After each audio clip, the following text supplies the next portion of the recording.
Hola, ¿cómo están? Mi nombre es Arminda Labastida Núñez. Bienvenidos sean a su programa Arte y Derecho. Gracias por acompañarnos. Para quienes nos acompañan por primera vez, quiero comentarles que este es un espacio de análisis y de reflexión del derecho a través de manifestaciones artísticas y culturales. Tendremos invitadas e invitados del ambiente jurídico y artístico. Todo esto y más, no se vaya, quédese con nosotros.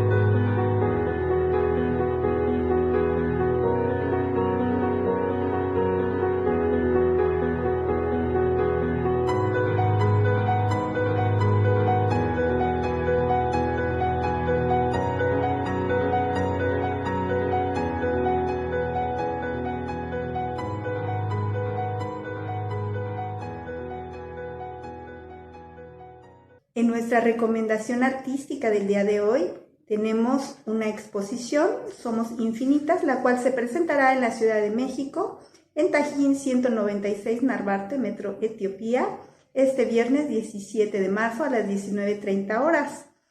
En esta exposición cada mujer es una semilla estelar en todas sus facetas. Cada una de las participantes tiene su propio estilo en las diferentes disciplinas: pintura, grabado, fotografía, performance.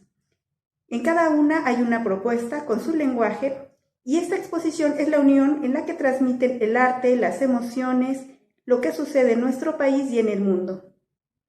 Sucesos que han denigrado a la mujer durante mucho tiempo y no importando la etnia, para mostrar y nutrir el arte en movimiento. De ahí el título de esta exposición, Somos Infinitas, no se la puede perder.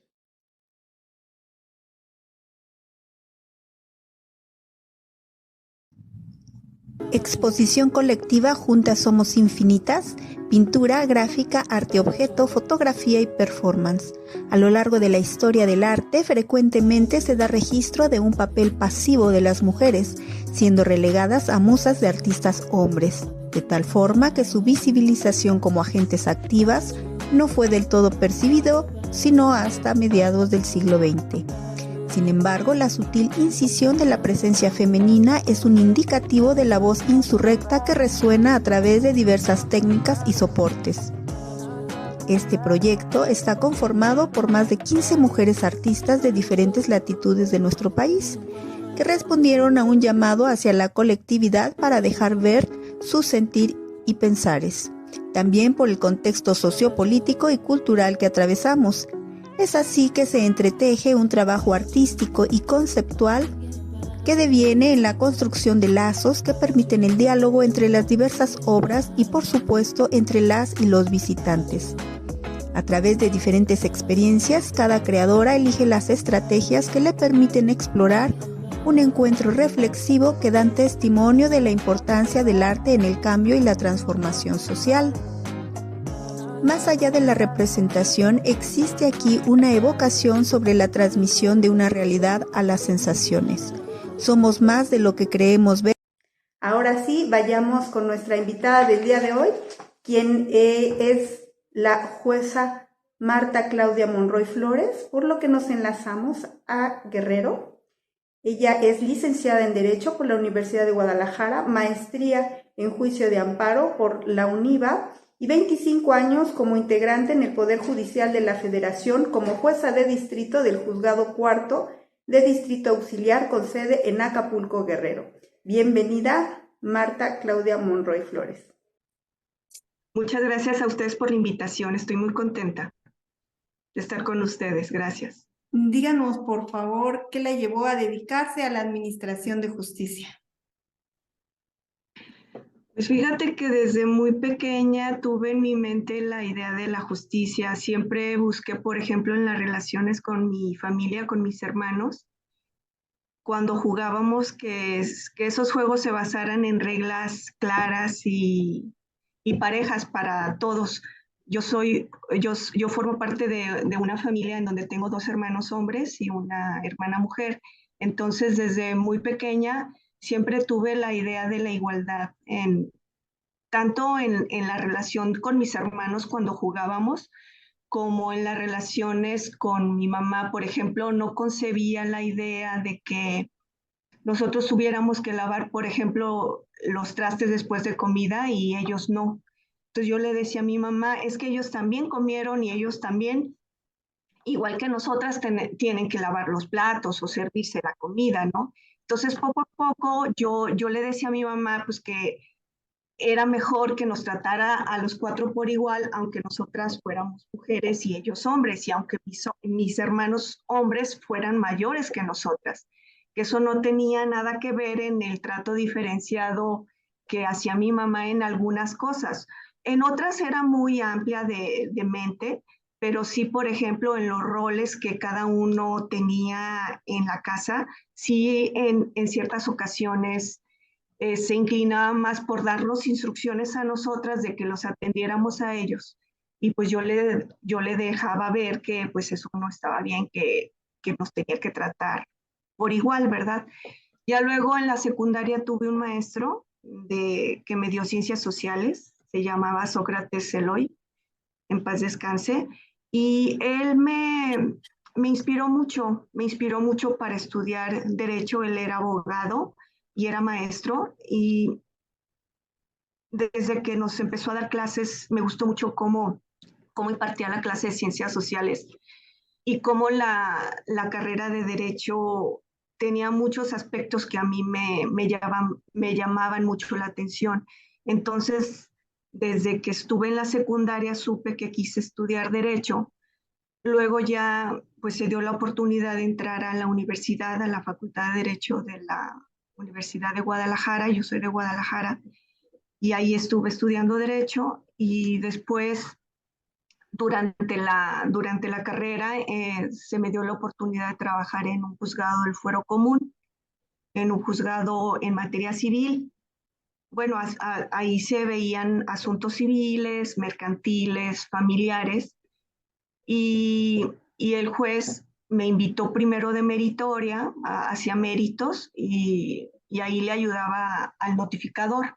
Y luego ya se presentó la oportunidad de ser notificadora en ese juzgado, luego secretaria en ese mismo juzgado.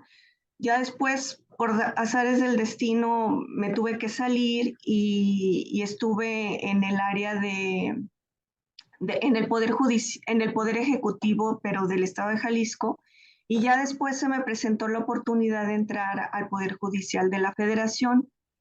Ya tengo aquí 25 años dedicándome a la carrera, a, sirviendo a mi país a través de la Administración de la Justicia, y la verdad es que pues me llena de orgullo y de un gran compromiso y responsabilidad que conlleva esta actividad de la impartición de la justicia.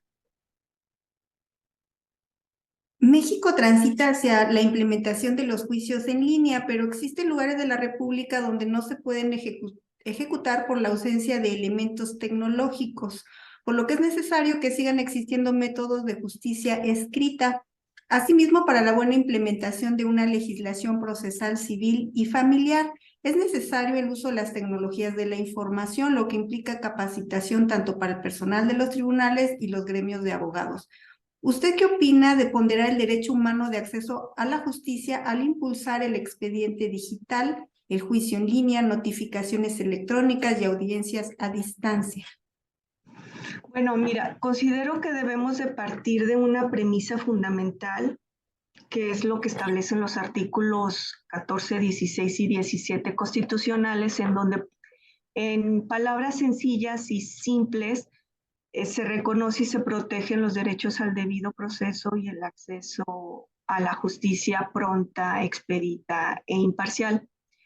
Entonces, partiendo de esas bases, del debido proceso y del acceso a la impartición, al acceso a la justicia pronta y expedita, debemos de tomar en cuenta a la persona como el centro de esos derechos humanos, que esas personas tienen esos derechos humanos, y utilizar a la tecnología como una herramienta para mejorar ese acceso a la justicia.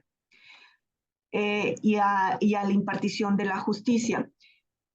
Partiendo también de esa premisa, pues no debemos de soslayar o de pasar por alto que, como tú lo mencionas, hay lugares en donde todavía no hay acceso a ese tipo de tecnologías. Por ejemplo, en las zonas rurales, pues las personas, muy pocas personas tienen acceso a un teléfono celular o al internet, al wifi. Entonces yo creo que el gran reto que que nos ocupa para implementar esta justicia en línea o esta e-justicia como un modelo y aplicar la tecnología en beneficio de la impartición de justicia es llegar precisamente a esos lugares donde las personas no tienen acceso a esas tecnologías, porque pues la justicia es para todos, no nada más para un grupo privilegiado o para unas personas que como tú y yo tenemos acceso a estos medios. Ahorita nos estamos comunicando a través del Zoom, estamos haciendo esta entrevista a través del Zoom, pero si tú te vas a pueblos, por ejemplo, yo estoy ahorita escrita a Guerrero, al estado de Guerrero, estoy en Acapulco, y vemos que aquí hay comunidades muy lejanas que no tienen ese tipo de accesos. Incluso, aunque en la ley de amparo, por ejemplo, ya está establecido el expediente electrónico, la FIREL, el juicio en línea, la firma electrónica, el buzón de quejas, el buzón de sugerencias, todo a nivel electrónico. Por ejemplo, yo aquí veo a las personas que les cuesta un poquito de trabajo implementar ese tipo de sistemas tecnológicos, precisamente por lo mismo, porque no toda la gente tiene acceso a Internet. Entonces a ellos se les facilita más venir aquí al juzgado y entrar y ver su expediente físico y hablar con el juez o hablar con el secretario, ¿verdad? A ver cómo va su asunto o analizar o consultar, perdón, las listas de los acuerdos y de las sentencias. Pero eso sí, trasladarlo a las cuestiones digitales, creo yo sí implica un cambio de mentalidad para las personas que se les complica la tecnología y, por ejemplo, para personas de generaciones anteriores. Por ejemplo, yo también, yo cuando estaba en el juzgado del fuero común, pues no teníamos acceso a Internet, no teníamos acceso todavía a internet, teníamos computadora. No, yo cuando entré todavía estaban las máquinas de escribir. Ya hasta después de muchos años, ya teníamos las computadoras. Entonces las sentencias pues se dictaban así mecanográficamente. E imagínate las personas que están atrás de nosotros, o sea, ya las personas mayores, pues sí se les complica un poquito ese tipo de tecnologías, ¿no? Entonces yo creo que el gran reto de todos los poderes judiciales, tanto de la federación como de los estados, es precisamente impulsar ese tipo de tecnologías a las generaciones no tan jóvenes y, y que eso permee también en las comunidades rurales, no nada más en las grandes ciudades, sino que estas personas que viven en comunidades rurales tengan acceso a ese tipo de servicios tecnológicos, para que así la justicia sea para todos, ¿no? La justicia digital sea para todos. Claro. ¿Cuál es su perspectiva con relación a la legislación única en materia procesal civil y familiar?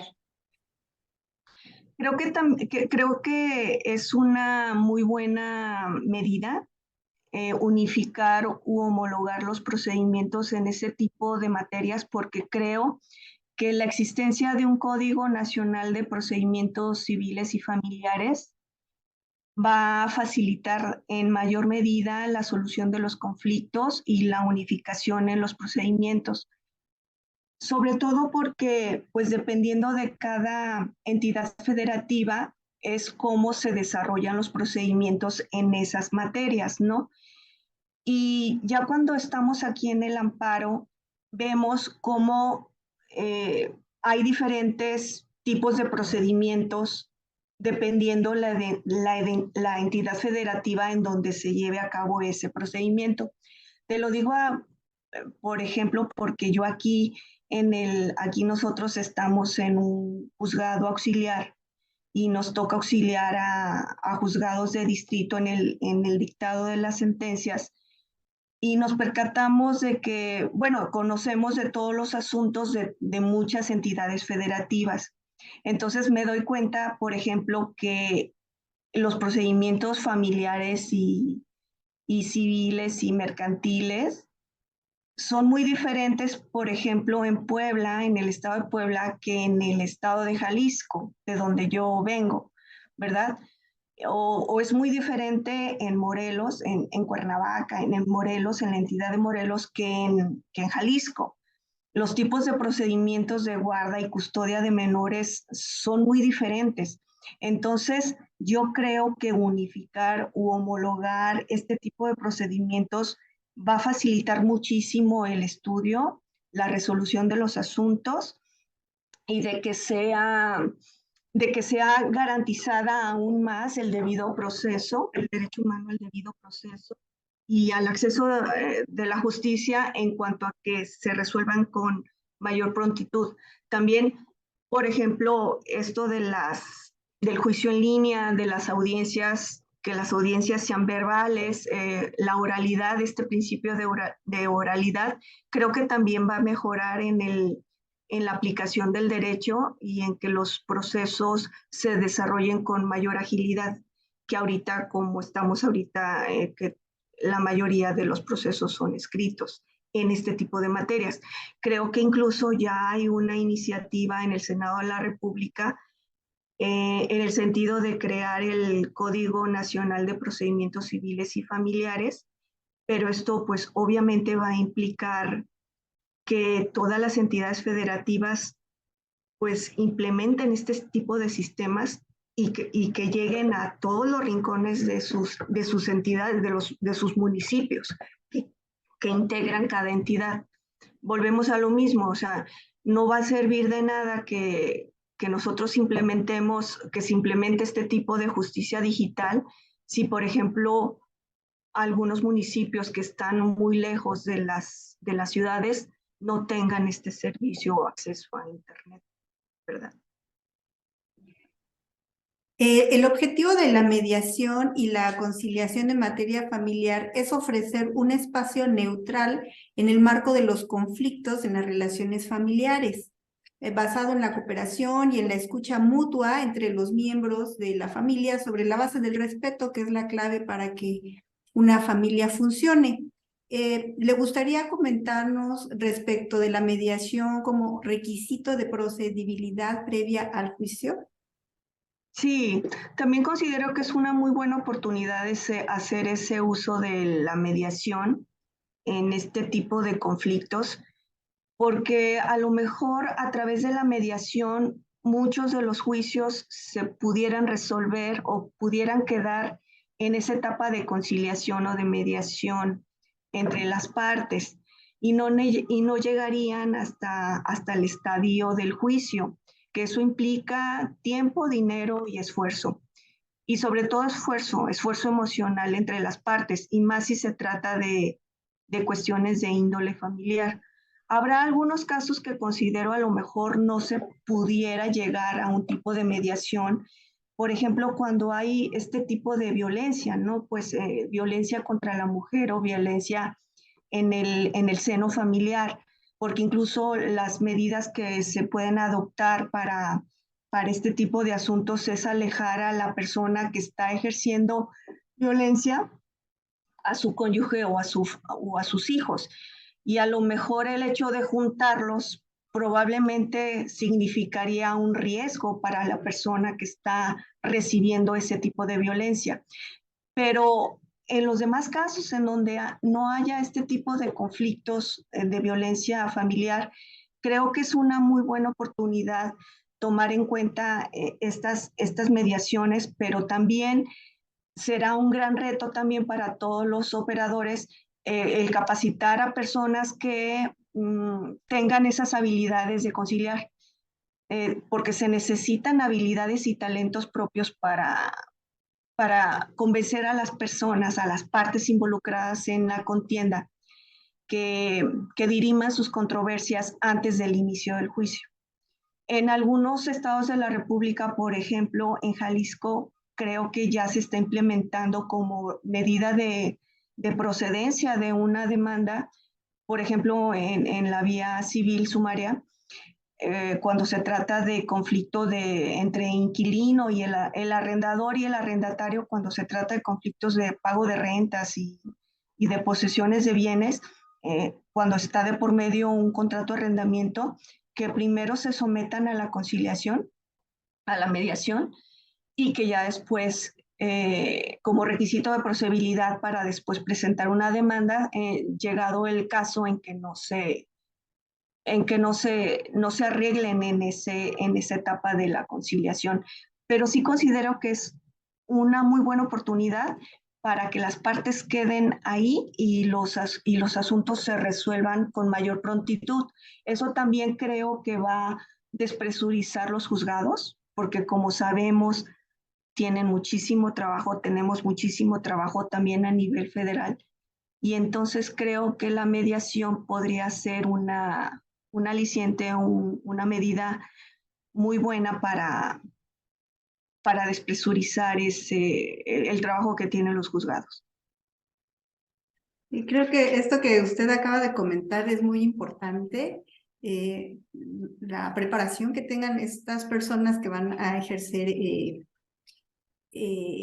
como arbitrio entre las dos partes, ambas partes.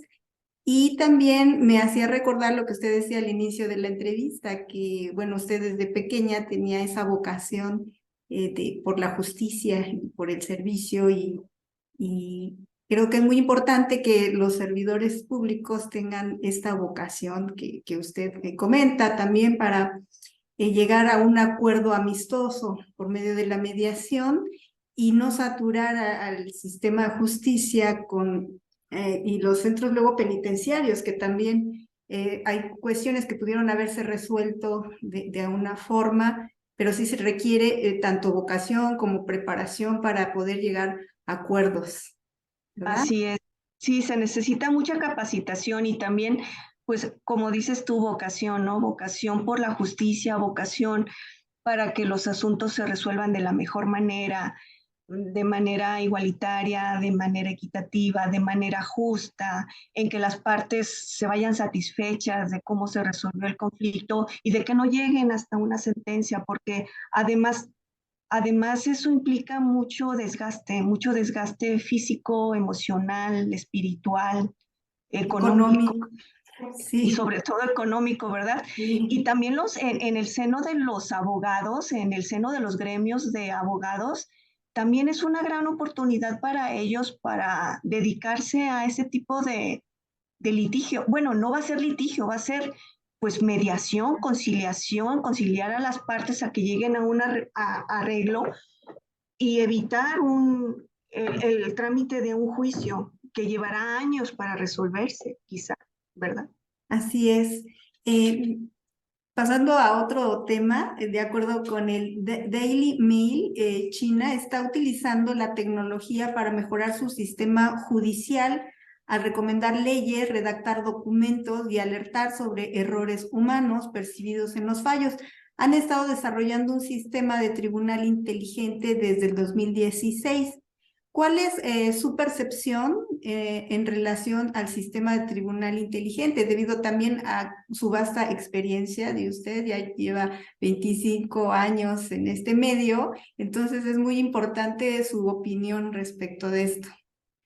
Fíjate que se me hace una maravilla y un invento extraordinario eso del tribunal inteligente. Se me hace una maravilla si lo vemos desde el punto de vista como una herramienta para simplificar los procesos y los procedimientos eh, en el ámbito de la administración de la justicia. Pero creo que también lo debemos de tomar con mucha cautela, con mucho cuidado, porque hemos visto también que la inteligencia artificial y todo esto de la tecnología, pues también puede tener fallas. Además, debemos de partir de la base de que la justicia es para los humanos, no para los robots, ¿verdad? O sea, es para nosotros, y nosotros somos una serie de cuestiones en donde se involucran sentimientos, emociones, conocimientos, todo eso. Entonces, cuando nosotros nos involucramos en un juicio, ahí van inmersos el contexto fáctico, cómo se desarrolló el asunto, cuál es el origen del conflicto, cuáles fueron los sentimientos que emergieron en esa situación, los valores que cada una de las partes tiene, cómo debe de conducirse, por ejemplo, en el seno de la familia, todo eso que una máquina a lo mejor no puede percibir. O sea, a lo mejor el tribunal inteligente a través de robots o a través de una inteligencia artificial es muy probable que no capte ese tipo de situaciones en donde se involucran valores, sentimientos, emociones, pensamientos, cosas que son propias del ser humano, ¿no? Y que también son muy importantes tomar en cuenta el aspecto subjetivo, no nada más el objetivo, no nada más lo que dice la ley, sino aplicar la ley al caso concreto y al contexto fáctico y cultural en donde se desarrollaron los hechos. Entonces a mí se me hace muy, pues la verdad es una maravilla, pues eso del tribunal inteligente, pero ¿hasta qué medida podrá ser bueno que un tribunal inteligente juzgue a las personas, juzgue a los humanos, juzgue situaciones en donde van inmersos este tipo de situaciones que te comenté, como los valores, los sentimientos, las emociones? Entonces, sí se me hace así como muy extraordinario todo esto.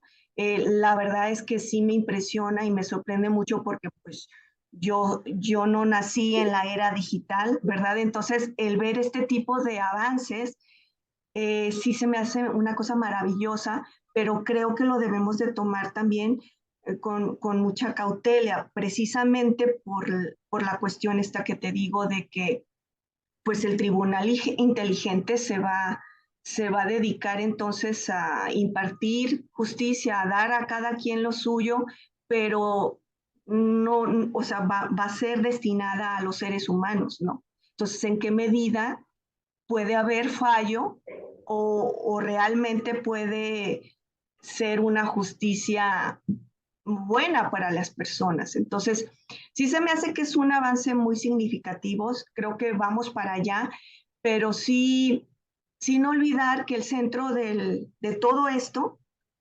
es el ser humano, es la persona y que tomemos, tomemos ese tipo de avances tecnológicos para que nos sirvan como herramienta, no para que tengamos como tecnología al centro y dejar al margen a los seres humanos, sino que es al contrario, o sea, que todo gire en torno a la persona y que esas herramientas sirvan para simplificar los procesos y para que haya un mejor acceso a la justicia y que la justicia sea accesible para todos, ¿no?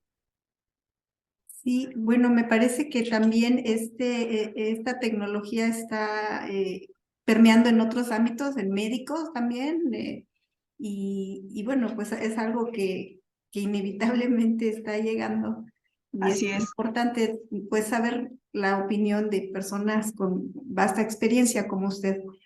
Eh, una obra de arte que sea de su agrado y represente alguno de los temas que conversamos el día de hoy. Pues fíjate que me llama mucho la atención los murales que están en la Suprema Corte de Justicia de la Nación. Eh, que está de Rafael Cauduro, que es muralista, ese me llama mucho la atención, se me hace que interpreta muy bien el clamor de la justicia, incluso la obra se llama así, ¿verdad? Un clamor por la justicia, los 7 crímenes mayores. y se me hace una muy buena representación de la justicia en nuestro país y cómo debemos de mejorarla día con día con nuestro quehacer. Y no nada más con el quehacer de los jueces, sino también con el quehacer de los abogados, de los postulantes, de las personas que litigan, porque también tienen cierta responsabilidad, ¿no? De que asesoren bien a sus clientes, de que les hablen con la verdad y de que esto sea lo más sencillo posible, porque a veces uno recibe a veces las demandas y dices, bueno, ¿qué quiso decir? Eh, a veces les cuesta mucho trabajo plantear las situaciones o se pierden en cosas que no tienen importancia para el caso. Y yo creo que eso nos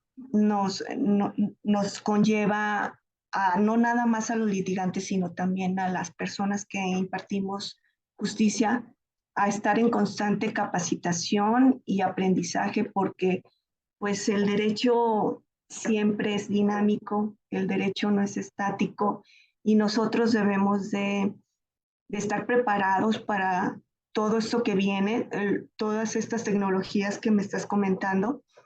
Tenemos que estar a la vanguardia y a la altura de esas tecnologías, pues para desempeñar mejor nuestros trabajos, ¿verdad? Tanto en el ámbito jurisdiccional como en el ámbito de las personas que se dedican al litigio.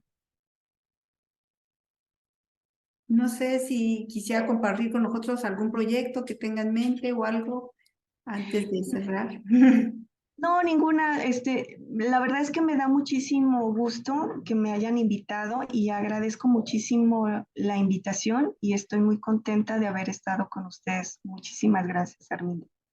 Pues le agradecemos infinitamente su presencia en el programa. Sabemos que usted es una persona muy ocupada en sus funciones, pero nos sentimos muy contentos que se haya dado un espacio para compartir con nosotros. Esperemos no sea la única ocasión de contar con su presencia y muchísimas gracias por todo este servicio que ha prestado a nuestra nación.